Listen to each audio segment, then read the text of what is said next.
บอกไว้หมดโดย คันเฮ็ดทานนี่สิได้ไว้บ่เงินนี่คันเฮ็ดทานได้ไว้เนาะเงินเพราะว่า อ๋อ เอื้อยก็เคยเฮ็ดร่วมกันกับอ้ายกับเอื้อยมาเพราะว่า เออก่อนที่เอื้อยสิไปหันไปนี่เอื้อยก็เฮ็ดอยู่ในนี่แหละน้องสาวตัวนี้เลย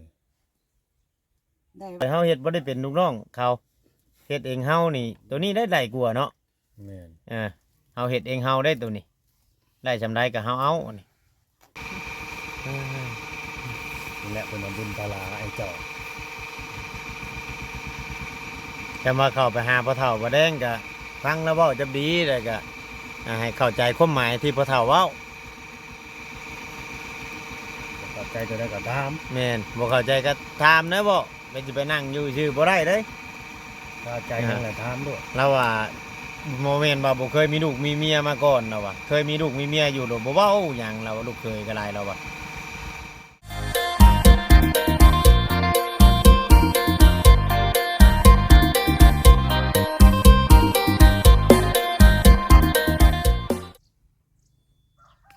กับสบายดีเนาะพ่อแม่พี่น้อง FC กันเบิดสุคนเนาะเพียงเนาะทางฝั่งลาวแล้วก็ทางฝั่งไทยนำเด้อแม่ FC พี่น้องเนาะที่เขามาเบิ่งมาชมเขามาติดตามคอยกดไลค์กดแชร์เบิ่งคลิปเบิ่งโฆษณาให้เฮาเวียงทุกๆคลิปพี่น้องเนาะแต่ดนเสมอมาพี่น้องเอ้ยทางใดก็มาเบิ่งมาชมนำกันพี่น้องเนาะคลิปช่อง YouTube ของเฮาพี่น้องเนาะมื้อนี้เนาะพี่น้องได้แวะเวียนเข้ามาแต่เมืองชนพี่น้องเนาะไปนำรถว่าลาวเพิ่นมื้อนี้กับเพิ่นพาแวะเวียนเข้ามาหาทางอันเขาอันพอจอยหมดอีกพี่น้องเนาะเลยเข้ามาถ่ายให้พ่อแม่พี่น้อง FC เบิ่งพี่น้องเนาะหลังจากมันเกิดกระแสล่ามาขึ้นมาเมื่อเช้านี้ว่าทางประตูเพิ่นอยากได้เงินได้คำขะร้องพี่น้องเนาะมันโมเมนต์ความจริงอย่างคือเราอธิบายให้เขาฟังโตเมนกับเมนอยู่เนาะเพียงเนาะคือว่าถ้ามาอยู่บ้านอยู่ยังเขาได้ต้องเฮ็ดที่เด็ดของถ้าเอาไปบางอื่นเนี่ยเราไม่ได้เอายังพี่น้องเนาะกับเมนความเล่าพี่น้องเนาะตัวนี้ก็ให้ FC เข้าใจเรานำพี่น้องเนาะจังไรก็ต้องมีความคิดความเห็นพี่น้องเนาะ ไปไหว้เจ้าที่เจ้าทางอย่าบ่มารับมานอนกันนะคืนแรกนะหรือว่าไหว้แต่หมดแล้วก็นอนบ่ ได้ติดใจให้หมด เออ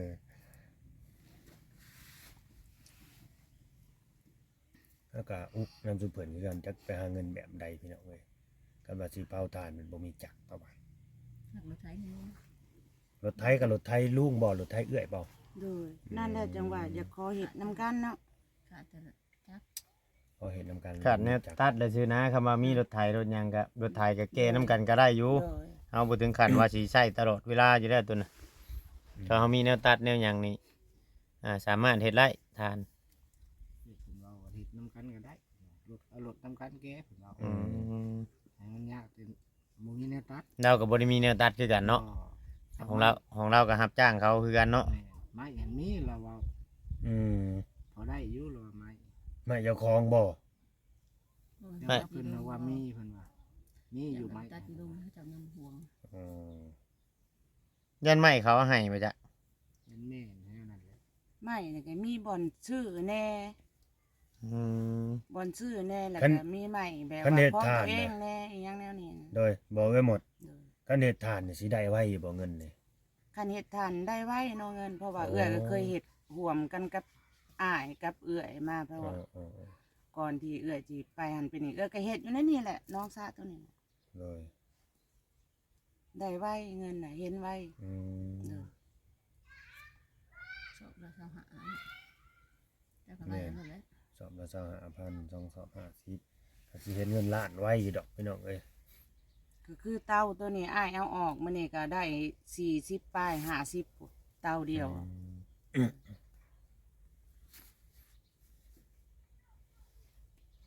เจ้าหนึงได้ฮ้อน50ชอบ โดย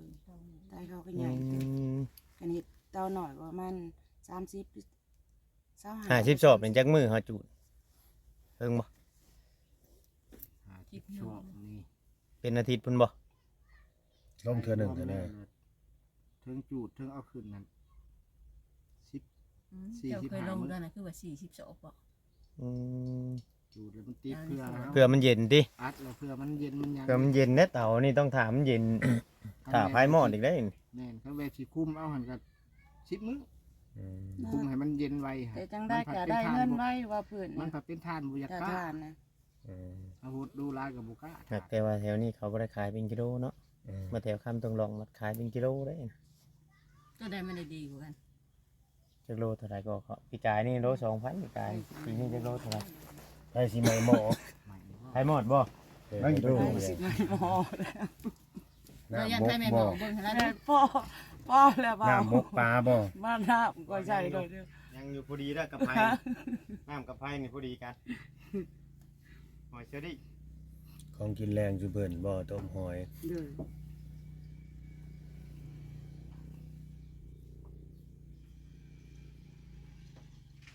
ใครแต่ว่ายามนี่ฝนบ่ตกเนาะ แม่น งานฝนตกนี่ มาถึกยามแม่นมายามฝนน่ะบ่เฮง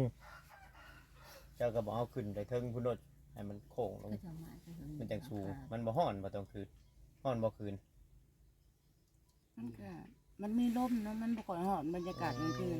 เกงเว้นก็เอาสาดตัวนั้นลงไปนั่งอยู่ต้นมะขามอีหยังนี่ตาม ก็ย่างแห้ง มัน ก็ หอน เป็น นะ เป็นชั่วโมงพวกกินน้ำเลยก็มี แม่ นะยามไปว่า มันจะปวกกินบ่ พวกกินเบิดอะ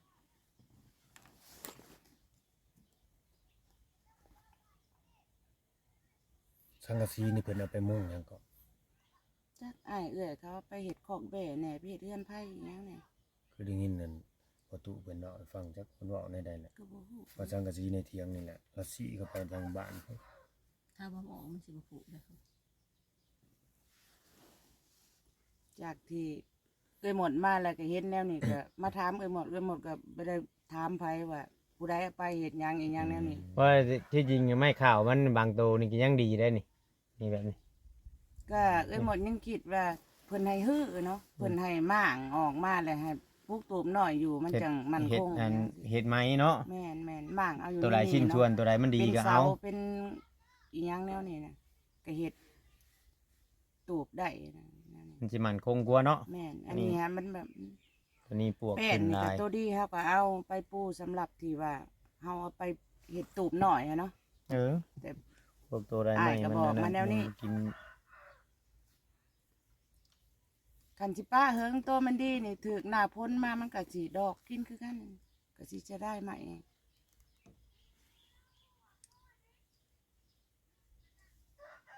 จิบโค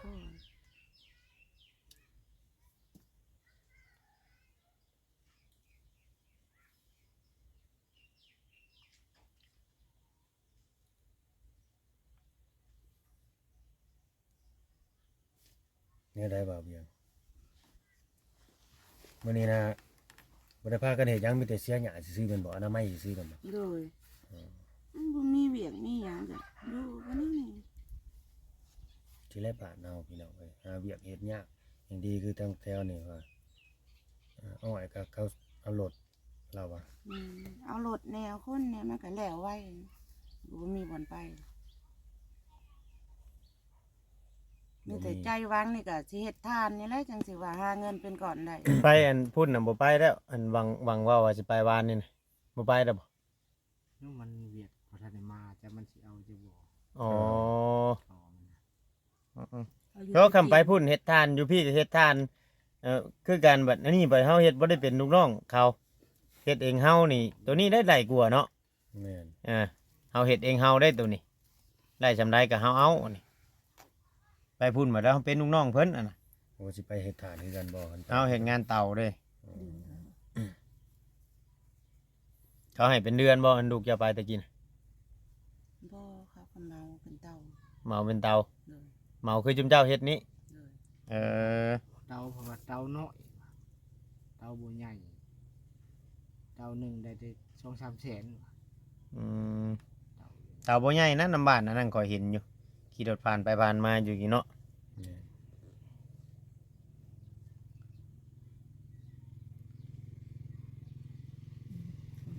ตัวนี้นั่นคำว่าทานนี่คำว่าจุมเจ้ามีไม้มีหยังเฮ็ดจะดีชาคอยเฮ็ดตะกี้นั่นกุ้มเลยกุ้มครอบครัวเลยเลี้ยงลูกก็จนใหญ่ มันได้วะ ลูกกินนมกินหยังก็ชื่อนมเลี้ยงลูกก็เฮ็ดทาน เฮ็ดทานได้ไวแล้วว่า เอาไว้เอาคืนอะไรกัน บ่ป้าไปเฮือนแกออกกระเบิดลูก แต่ว่าต้อง2 เตาสมมุติเราอัดเตานี่เตานั้นเฮาควัด2 เตาชับไปชับมานะข่อยเฮ็ดตะกี้น่ะ แม่ อ่า อันเตาเดียวแล้วช้า เตาเดียวมันก็อยากสิซ่าแน่ 2 เตาแบบว่าเอาตัวนี้ติดแล้วแบบว่าเอาตัวนั้นลงต่อเลย อืม มันก็ได้วัดต่อกัน อันนี้มีแต่ลุงแต่ป้าแม่นบ่เฮ็ดเตาเนี่ย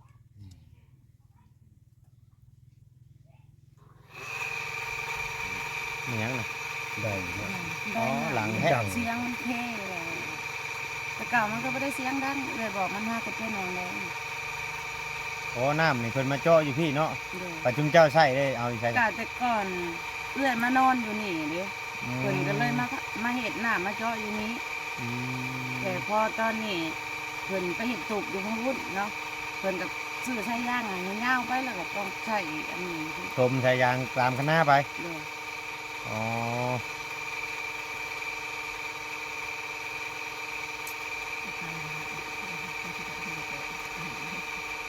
จับ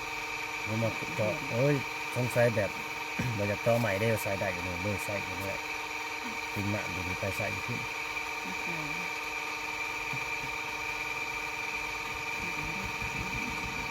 มันใกล้กับเพิ่นเอาเงินซื้อแต่อันนั้น ใช้ย่างอะต่อไปคนเจาะใหม่ก็ย้อนบ่มีเงินมีค่ามาแล้วเลยก็บอก แม่นแหละ อ่ะ ชื่อชายยางไปนี่ก็บ่เบิดหลาย เด้อ คันเจ้าใหม่ก็เบิดหลาย เด้อ บ่แม่นเจ้าอยู่แถวนี้ก็แม่นเป็นหมื่นพุ่นมาจักทางใดทางหยังนี่บ่ฮอดหมื่นได้ทางใดทางหยังเนาะ เปิดไฟเนาะมือสอง ทางบ้านก็ประมาณ 12,000 เอาล่ะเด้เนาะ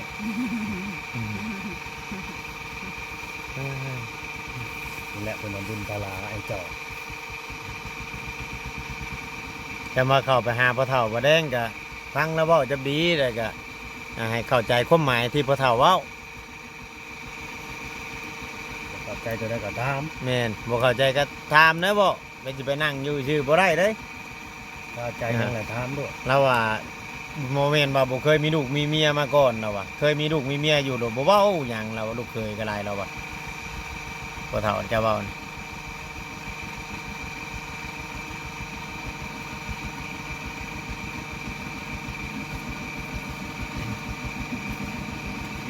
ก็ต้องเว่าน้ำแล้วในกรณีเขายังบ่มีเงินเลยเดี๋ยวสิหาทางออกแนวใดมันอยู่เฮ็ดอยู่หาอยู่นี้เงินก็ดี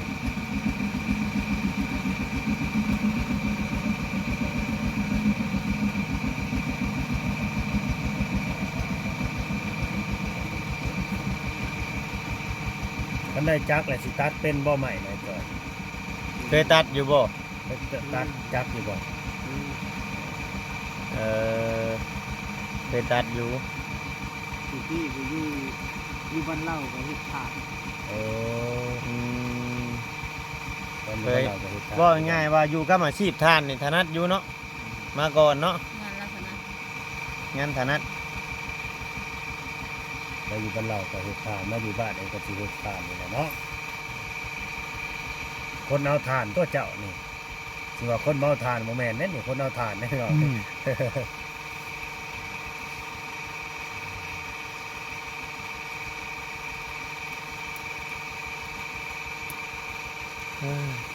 าะเฮ็ดแต่ว่านี่แหละ เนี่ยก็บ่ต้องกุ้มใจเด้อย่านผัวบ่ได้เงิน3ล้านมาในการขอช่วยกันนั่นแหละคิดหาทางนำกันก็บ่ได้แล้วเถื่อมีผู้รักผู้ใหญ่เพิ่นสวยๆก็มีเรื่องจักเรื่องหยังก็ได้ เราจะคิดถึงอันนี้ เขาคิดสิเฮ็ดอีหลี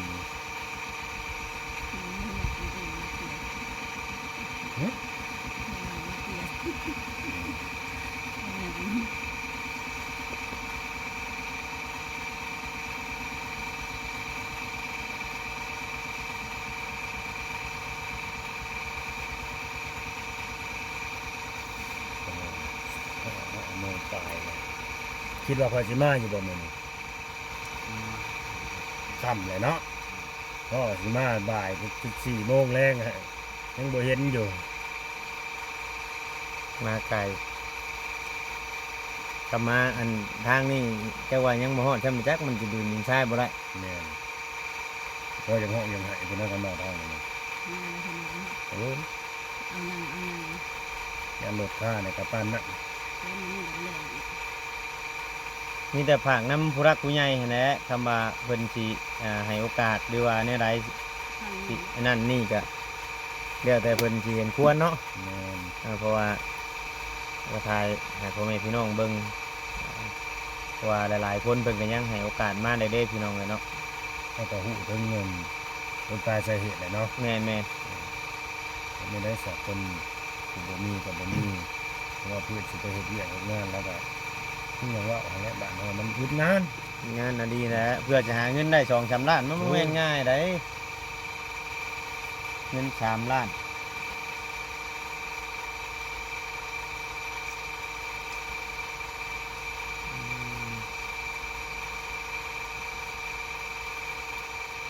ที่แรกว่าสิให้พากันไปอยู่เถียงข่อยผู้ดีกว่านี้ได้ก็หมดเถียงไป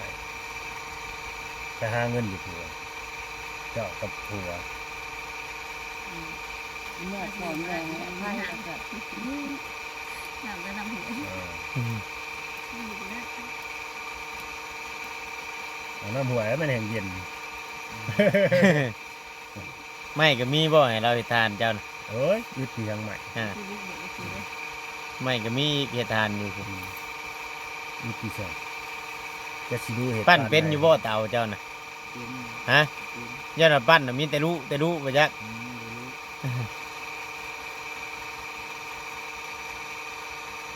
กับมีเพื่องน่ะบ่ย่านดอกมีเพื่องที่เห็นกองเพื่องใหญ่อยู่เมื่อวานทำใส่เพื่องน่ะเฮ็ดแนวใดก็บ่รู้เตาน่ะ บ่รู้คนบ่ใช่เลยรู้ โตตามกันอย่างนี้มาบ่ สิปิดห้านไหนได้นี่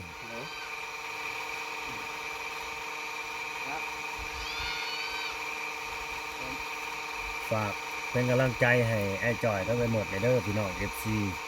ผู้ใหญ่ใจดีใจบุญทุกท่านทุกคนเนาะเพิ่นอยากได้จักรพี่น้องเลยเนาะอยากได้จักรมาตัดไม้ลงเตาแต่ว่าบ่มีต้นทุนหรือว่าบ่มีเงินนั่นแหละเนาะบ่มีเงินนั่นแหละเงินก็เบิดบ่เหลือเงินตอนนี้ก็ดีอันนี้ก็สิบ่เหลือกำลังผู้รักผู้ใหญ่เพิ่นดอกเพิ่นเฮาคิดว่าสิเฮ็ดสิสร้างอีหลีหันนะเพิ่นก็น่าสิสดสวยได้อีกดอกบางคนบ่ก็น่าใช้โอกาสเฮาคนเฮามันก็ต้องมีผิดพลาดกันเบิดทุกคนนั่นแหละพี่น้องเราก็จะให้โอกาสกันให้คนทุนกันเพราะ FC ทุกคนเนี่ยเพิ่นก็มักอยู่แล้วแหละคนที่ว่าขยันแบบว่ารู้จักเฮ็ดรู้จักหาแบบนี้นะจักทำมาหากินแบบนี้ในโอกาสอยู่แล้ว